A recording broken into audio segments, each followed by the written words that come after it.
എല്ലാവർക്കും നമസ്കാരം. ഞാൻ സരിത മഹേശ്വരൻ. ഇന്ന് ശ്രീമദ് വാൽമീകി രാമായണത്തിൻ്റെ ബാലകാണ്ഡത്തിലെ 13ാമത്തെ സർഗത്തിൽ 14 മുതൽ 20 വരെയുള്ള ശ്ലോകങ്ങളാണ് പഠിക്കാൻ പോകുന്നത്. ഇവിടെ എല്ലാ ശ്ലോകങ്ങളിലും അനുഷ്ടുപ്പ് വൃത്തമാണുള്ളത്. കഴിഞ്ഞ ദിവസം പറഞ്ഞു നിർത്തിയത് രാജാവ് എല്ലാ തരത്തിലുമുള്ളതായ ഒരുക്കങ്ങൾക്ക്, അതായത് അശ്വമേധയാഗം നടത്താൻ പോവുകയാണ്, അതിനു വേണ്ട സകല ഒരുക്കങ്ങളും ചെയ്യണം എന്ന് വസിഷ്ഠനോട് പറയണതും, വസിഷ്ഠൻ തൻ്റെ രാജ്യത്തിലുള്ള, അതായത് അയോധ്യയിലുള്ളതായ പലതരത്തിലുള്ള പ്രവൃത്തി മണ്ഡലത്തിലുള്ള കർമ്മകാരന്മാരെയും വിളിച്ചിട്ട് കെട്ടിടം പണിയണവരുണ്ടാവും, ഭക്ഷണം പാകം ചെയ്യണവരുണ്ടാവും, അങ്ങനെ സകല വേലകളും ചെയ്യണ ആൾക്കാരെ വിളിച്ചു വരുത്തിയിട്ട് അവരോട് പല പല കാര്യങ്ങളും ചെയ്യണം എന്ന് അവരോട് നിർദ്ദേശിക്കുകയാണ് ചെയ്യണത്. എന്നിട്ട് പറയുകയാണ്, കുറച്ചുകൂടിയും കാര്യങ്ങൾ അതിനോട് കൂട്ടിച്ചേർത്ത് പറയുകയാണ്. 14ാമത്തെ ശ്ലോകം നോക്കാം. ദാതവ്യമന്നം വിധിവത് സത്കൃത്യ നതുലീലയാ സർവേ വർണ്ണാ യഥാ പൂജാം പ്രാപ്നുവന്തി സുസത്കൃതാ. ഭക്ഷണം കിട്ടാതെ ആരും ഇവിടെ നിന്ന് പോവരുത്, എല്ലാവർക്കും ഭക്ഷണം കൊടുക്കണം. അതാണ് ദാതവ്യമന്നം വിധിവത് സത്കൃത്യ നതുലീലയാ സർവേ വർണ്ണാ യഥാ പൂജാം പ്രാപ്നുവന്തി. എല്ലാ തരത്തിലുമുള്ള ആൾക്കാർ, അവിടെ ജാതി മത ഭേദങ്ങളൊന്നും പറയണില്ല. ഓരോരുത്തരുടെ കർമ്മങ്ങളുടെ കേമത്തമോ മോശത്തരമോ ഒന്നും പറയണില്ല. ഈ ഒരു യാഗം എന്ന് പറയുമ്പോൾ അത്ര കേമായിട്ട് രാജാവായിട്ട് നടത്താൻ പോണ യാഗമാണ്. അതിലേക്ക് എല്ലാ തരത്തിലുള്ള ആൾക്കാരും വരും. അവിടെ വളരെ മാന്യമായിട്ട് യാതൊരു വിധത്തിലുള്ള വിട്ടുവീഴ്ചകളും ഇല്ലാതെ ഭക്ഷണം കൊടുക്കണം. അതാണ് ദാതവ്യം അന്നം വിധിവത് സത്കൃത്യ സർവാൻ സത്കൃത്യ. അവിടേക്ക് വരണ എല്ലാ തരത്തിലുള്ള ആൾക്കാരെയും വിധിവത സത്കൃത്യ വേണ്ടതുപോലെ സത്കരിച്ചിട്ട് അന്നം ദാതവ്യം നതുലീലയ ഭക്ഷണം കൊടുക്കണം. ഭക്ഷണം കൊടുക്കാതിരിക്കരുത്. ഒരേറ്റക്കുറച്ചിലുകളും അതിൽ വിചാരിക്കാൻ പാടില്ല. മാത്രമല്ല അവിടെ കളിതമാശകളൊന്നും വേണ്ട. നതുലീലയ ഒക്കെ ലാഘവ ബുദ്ധിയോട് കൂടി കാണരുത്. ആ ഒരു യാഗം എന്ന് പറയണത്, തുടങ്ങാൻ പോണ യാഗം എന്ന് പറയണത് വളരെ ശ്രദ്ധയോട് കൂടിയിട്ട് ചെയ്യേണ്ടതാണ്. വളരെ സീരിയസ് ആയിട്ടുള്ള ഒരു കാര്യമാണ്. ഇന്നത്തെ ഭാഷയിൽ പറഞ്ഞാൽ അതിൽ വിട്ടുവീഴ്ചകളില്ല. എങ്ങനെയെങ്കിലും ആവാം അങ്ങനെയൊന്നും വിചാരിക്കരുത്. എല്ലാ കാര്യത്തിലും അങ്ങേയറ്റം ശ്രദ്ധ പുലർത്തണം.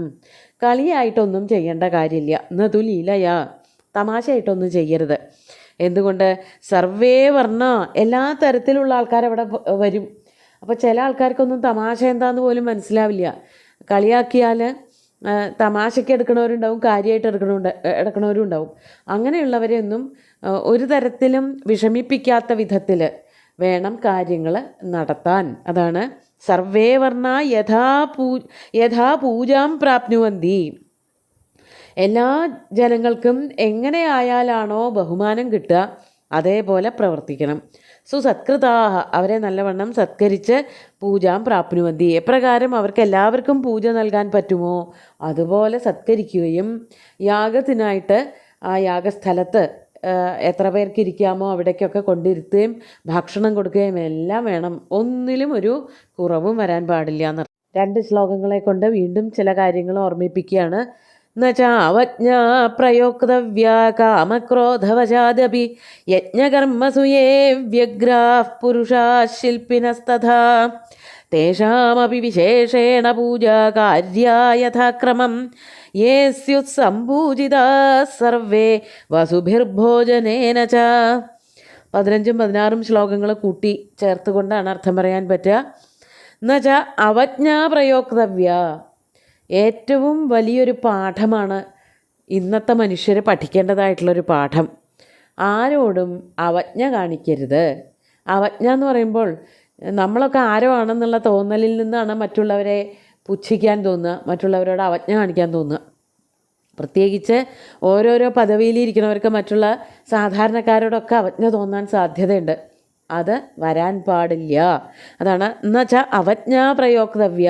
അതോടുകൂടി എന്തുണ്ടാവും? കാമക്രോധവശാദപി കാമവും ക്രോധവും ഒക്കെ വരുമ്പോൾ സ്വാഭാവികമായിട്ട് അവിടെ പലതരത്തിലുള്ള വികാരങ്ങൾ, പുച്ഛം, അവജ്ഞ, ദേഷ്യം ഒക്കെ വരാൻ സാധ്യതയുണ്ട്. അതൊന്നും ഉണ്ടാവരുത്. കാമവും ക്രോധവും വന്നു ചേരുമ്പോൾ, അതായത് എനിക്ക് ഇന്ന സ്ഥാനമാനങ്ങളുണ്ട്, എനിക്ക് ഇന്ന കഴിവുകളൊക്കെ ഉണ്ട് എന്ന് വരുമ്പോൾ സ്വാഭാവികമായിട്ട് അവിടെ ഒരു സ്വാർത്ഥത വരാറുണ്ട്. എൻ്റെ ആൾക്കാർക്ക് ഇങ്ങനെ, അല്ലാത്തവർക്ക് വേറൊരു തരത്തിൽ എന്നുള്ള രീതിയിലൊക്കെ പക്ഷഭേദങ്ങൾ ഒക്കെ വരുത്തും. അതൊന്നും ഉണ്ടാവരുത്. മറ്റുള്ളവരോട് അപ്പോൾ അവരവരുടെ ആൾക്കാർക്ക് കേമായിട്ട് കൊടുത്താൽ മറ്റുള്ള ആൾക്കാർക്ക് ഒന്നുമില്ലാത്ത സൗകര്യങ്ങളൊന്നും കൊടുക്കാത്തൊരവസ്ഥ വരും. അത് ചെയ്യരുത്. അതുകൊണ്ടാണ് കാമക്രോധങ്ങൾ ഉണ്ടാവാൻ പാടില്ല, അവജ്ഞ ഒട്ടും ഉണ്ടാവാൻ പാടില്ല എന്ന് നിഷ്കർഷിച്ച് പറയണത്. അതോടുകൂടി യജ്ഞകർമ്മസു യേ വ്യഗ്രാ പുരുഷ ശില്പിനസ്തഥ, യജ്ഞകർമ്മങ്ങളിൽ ഏതൊക്കെ ആൾക്കാർ വളരെ ശ്രദ്ധയോടുകൂടി പ്രവർത്തിക്കുന്നുണ്ടോ അവരെയും, അതുപോലെ ശില്പികൾ, ഈ യാഗശാലയൊക്കെ പണിത് വളരെ ഭംഗിയാക്കി അതിനെ പരിപാലിക്കുന്ന ആൾക്കാർ അവിടെ ഉണ്ടോ അവരെയും എന്തു ചെയ്യണം? തേഷാമപി വിശേഷേണ പൂജാകാര്യ യഥാക്രമം, അവർക്കൊക്കെ വേണ്ടും വിധം പൂജകൾ ചെയ്യാൻ ഒട്ടും മറക്കരുത്. എന്താ അങ്ങനെ പറയണത് എന്നുണ്ടെങ്കിൽ അവരൊക്കെയാണ് യാഗത്തിൻ്റെ നെടുന്തൂണുകൾ. അവരെ വിഷമിപ്പിക്കരുത്. അവർ ഇത്രയധികം പ്രവൃത്തികൾ രാജ്യത്തിന് വേണ്ടിയിട്ടും രാജാവിന് വേണ്ടിയിട്ടും ഒക്കെ ചെയ്യുമ്പോൾ അവരെ ഒട്ടും പരിഗണിക്കാതെ അല്ലെങ്കിൽ തോന്നുന്ന വിധത്തിൽ അവജ്ഞയോട് കൂടിയിട്ടോ ശ്രദ്ധയില്ലാതെയോ ഒരു കുഴപ്പങ്ങളും അവിടെ ഉണ്ടാവാൻ പാടില്ല. അവർക്കൊക്കെ വേണ്ടത്ര സൗകര്യങ്ങൾ ആവശ്യങ്ങളൊക്കെ നിവർത്തിച്ചു കൊടുക്കണം. അതാണ് തേഷാമപി വിശേഷേണ പൂജാകാര്യ യഥാക്രമം യേസ്യു സംപൂജിതാ സർവേ. പിന്നെ അവിടെ വരണവരെല്ലാവരെയും നല്ലവണ്ണം ആദരിക്കുകയും വേണം. വലിഞ്ഞു കയറി വന്നവരാണെന്നോ ആ വഴിക്ക് ഈ വഴിക്കൊക്കെ നടന്നവർ കയറി വന്നതാണെന്നുള്ള അങ്ങനെ ഒരു മുഖഭാവത്തോട് കൂടിയിട്ടോ അങ്ങനെ ഒരു അവജ്ഞയോട് കൂടിയിട്ടോ ആരെയും നോക്കിക്കാണരുത്. അവർക്കൊക്കെ ധനധാന്യങ്ങളും ഭക്ഷണങ്ങളും ഒക്കെ കൊടുക്കണം. അതാണ് വസുഭിഹി ഭോജനേന സംപൂജിത. അവർക്കെല്ലാവർക്കും ദാനം കൊടുക്കണം, അതുപോലെ ഭക്ഷണം കൊടുക്കണം. ഇതിനൊന്നും യാതൊരു ഒഴിവ് കഴിവും പറയരുത്, അതൊക്കെ കഷ്ടിയാക്കരുത് എന്നർത്ഥം. ഒന്നിലും ഒരു പോരായ്മയും വരുത്തരുത് എന്നാണ് ഉദ്ദേശിച്ചത്. അതോടൊപ്പം 17ാമത്തെ ശ്ലോകം നോക്കാം. യഥാ സർവം സുവിഹിതം ന കിഞ്ചിത് പരിഹീയതേ തഥാ ഭവന്തഃ കുർവന്തു പ്രീതിയുക്തേന ചേതസാ. യഥാ സർവം സുവിഹിതം ന കിഞ്ചിത് പരിഹീയതേ, അതായത് ഒന്നിനും ഒരു കുറവും വരാതെ. ന കിഞ്ചിത് പരിഹീയതേ, അവിടെ അതില്ല ഇവിടെ ഇതില്ല, അല്ലെങ്കിൽ ആവശ്യത്തിന് കൊടുക്കാൻ ധനമില്ല, ഭോജനമില്ല, അങ്ങനെ ഒരവസ്ഥ ഒരിക്കലും ഉണ്ടാവരുത്. അതുകൊണ്ട് തന്നെ സർവം സുവിഹിതം. സുവിഹിതം എന്ന് പറഞ്ഞാൽ അവിടെ നല്ല ശ്രദ്ധ, എല്ലാ കാര്യങ്ങളിലും പ്രത്യേകം ശ്രദ്ധ പുലർത്തണം.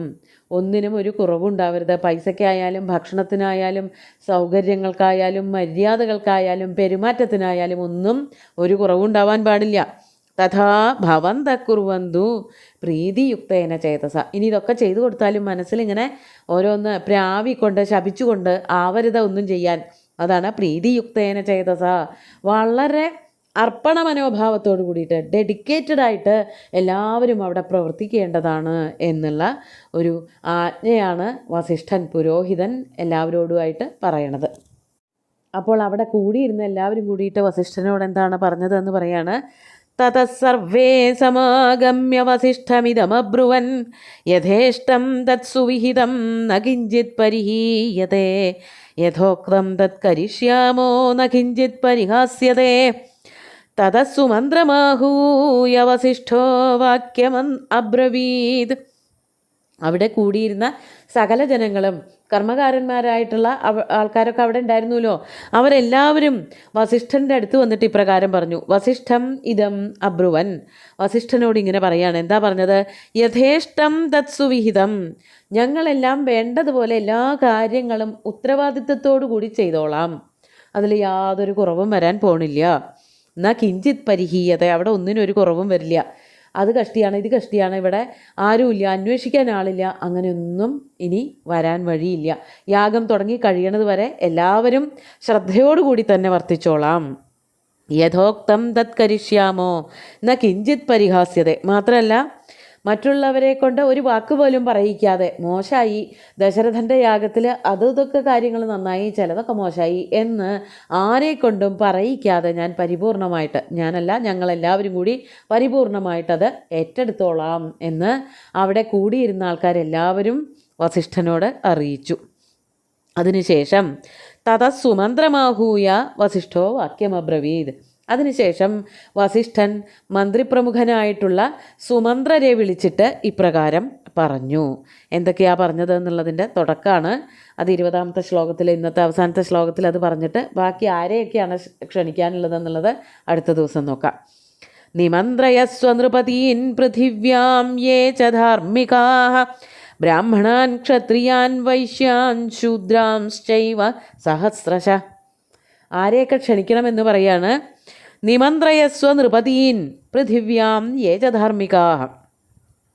പൃഥിവ്യാം യേ ധാർമ്മികാഃ താൻ നൃപതീൻ നിമന്ത്രയസ്വ. ഭൂമിയിൽ ആരൊക്കെ ധാർമ്മികന്മാരായിട്ടുള്ള രാജാക്കന്മാരുണ്ടോ അവരെ എല്ലാവരെയും തന്നെ യാഗത്തിനായിട്ട് ക്ഷണിച്ചോളുക. അതായത് ധാർമ്മികന്മാരെ മാത്രം മതി. അതുകൊണ്ട് എന്താ ഉദ്ദേശിച്ചത്? ഈ യാഗം വളരെ ധാർമ്മികമായിട്ടുള്ളൊരു പ്രവൃത്തിയാണ്, ധർമ്മം നടപ്പിൽ വരുത്താൻ വേണ്ടിയിട്ട് ചെയ്യണതാണ്. അപ്പോൾ അതിൻ്റെ ഗുണം എന്താണ്, അതെന്തിനാണ് ചെയ്യണതെന്നൊക്കെ മനസ്സിലാവണവരെ മാത്രം ക്ഷണിച്ചാൽ മതി. അല്ലാത്തവരെ വിളിച്ചാൽ അവർ വേണ്ടാത്തത് മുഴുവനും പറഞ്ഞു വരുത്തും. അവർക്ക് ആ വക കാര്യങ്ങളിൽ താല്പര്യം ഉണ്ടാവില്ല. അപ്പോൾ ധാർമ്മികന്മാരായിട്ടുള്ള രാജാക്കന്മാരെ മുഴുവനും തന്നെ വിളിക്കണം. മാത്രമല്ല ബ്രാഹ്മണരെ, ക്ഷത്രിയരെ, വൈശ്യന്മാരെ, ശൂദ്രന്മാരെ ഇങ്ങനെ തുടങ്ങി ആയിരക്കണക്കിന് ആൾക്കാരെ ക്ഷണിക്കുക തന്നെ വേണം. അങ്ങനെ ഭംഗിയായിട്ട് സകല ജനങ്ങളുടെയും സാന്നിധ്യത്തിൽ വേണം ദശരഥൻ്റെ യാഗം നടക്കാൻ എന്ന് സുമന്ത്രരോട് വസിഷ്ഠൻ പറയുകയാണ്, അറിയിക്കുകയാണ് ചെയ്യണത്. അപ്പോൾ ഇന്നത്തെ ഈ ശ്ലോകങ്ങളിൽ ഇത്രയും വിശദീകരിച്ചിട്ടുള്ള വിഷയങ്ങളാണ് പറഞ്ഞത്. നമുക്ക് ഒന്നുകൂടിയും ശ്ലോകങ്ങൾ ചൊല്ലി നോക്കാം. ദാതവ്യമന്നം വിധിവത് സത്കൃത്യ നതുലീലയാ സർവേ വർണ്ണാ യഥാ പൂജാം പ്രാപ്നുവന്തി സുസത്കൃതാഃ ന ചാവജ്ഞാ പ്രയോക്തവ്യാ കാമക്രോധവശാദപി യജ്ഞകർമ്മസു യേ വ്യഗ്രാഃ പുരുഷാഃ ശില്പിനസ്തഥാ തേഷാമപി വിശേഷേണ പൂജാകാര്യാ യഥാക്രമം യേ സ്യുഃ സംപൂജിതാഃ സർവേ വസുഭിർഭോജനേന ച യഥാ സർവം സുവിഹിതം ന കിഞ്ചിത് പരിഹീയതേ തഥാ ഭവന്തഃ കുർവന്തു പ്രീതിയുക്തേന ചേതസാ. തതഃ സർവേ സമാഗമ്യ വസിഷ്ഠമിദമബ്രുവൻ യഥേഷ്ടം തത് സുവിഹിതം ന കിഞ്ചിത് പരിഹീയതേ യഥോക്തം തത് കരിഷ്യാമോ ന കിഞ്ചിത് പരിഹാസ്യതേ. തതഃ സുമന്ത്രമാഹൂയ വസിഷ്ഠോ വാക്യമബ്രവീത് നിമന്ത്രയസ്വ നൃപതീൻ പൃഥിവ്യാം യേ ച ധാർമ്മികാഃ ബ്രാഹ്മണാൻ ക്ഷത്രിയാൻ വൈശ്യാൻ ശൂദ്രാംശ്ചൈവ സഹസ്രശ. അങ്ങനെ സുന്ദരമായിട്ടുള്ള ശ്ലോകങ്ങൾ, യാഗത്തിന് വേണ്ടിയിട്ടുള്ള, ഉത്സവത്തിന് വേണ്ടിയിട്ടുള്ള ഒരു ഒരുക്കങ്ങളാണ്. ആ ശ്ലോകങ്ങൾ ഭഗവാൻ ശ്രീരാമചന്ദ്രൻ്റെ കാൽക്കൽ അർപ്പിച്ചുകൊണ്ട് ഗുരുവായൂരപ്പനെ സാഷ്ടാംഗം നമസ്കരിച്ചുകൊണ്ട് എല്ലാവർക്കും ശുഭദിനം നേർന്നു നിർത്തട്ടെ. നന്ദി.